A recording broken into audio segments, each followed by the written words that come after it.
I don't have a black robe. I got a black shirt. It is 6:41 p.m. on May 21st, 2020. I'm located currently in Dallas, Texas. I understand it to be within the federal jurisdiction of the Northern District of Texas, U.S. District Court. I will attempt to comport myself as professionally as possible.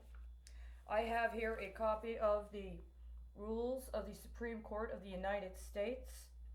This was sent to me this year. I received it on January 24th. I'm sorry, January 25th.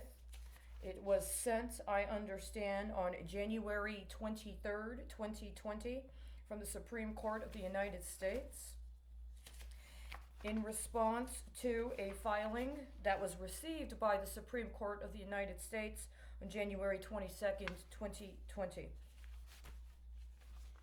The letter I received from the Supreme Court is as follows. Dear Ms. Krause, in reply to your letter or submission received January 26, 2020, I regret to inform you that the court is unable to assist you in the matter you present.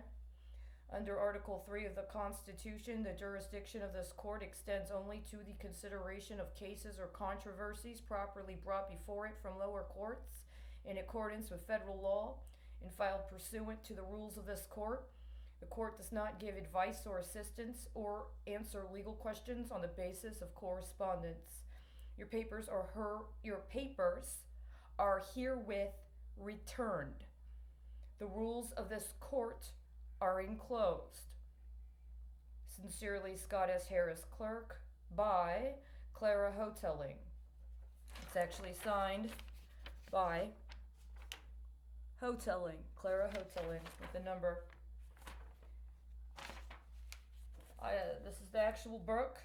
I understood on the date that this was sent to me that the correlations with the date of the original action or the original motion, including the date of the letter, as well as the date of the receipt, actually correlated with a long-term security issue by the United States Treasury through the Department of Treasury. I believe it was a 10-year bond.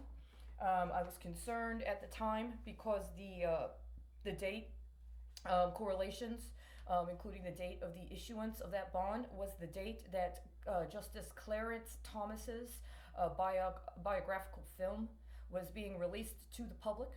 And I was concerned, especially with the kind of matter I was attempting to present before the court, that what was occurring was an act of securities fraud, attempting to leverage my third attempt to file a petition with the Supreme Court of the United States in conjunction with what would be a public notice on a biographical film concerning a justice of the Supreme Court.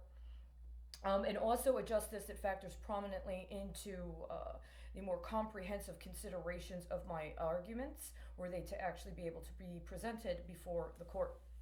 This is part one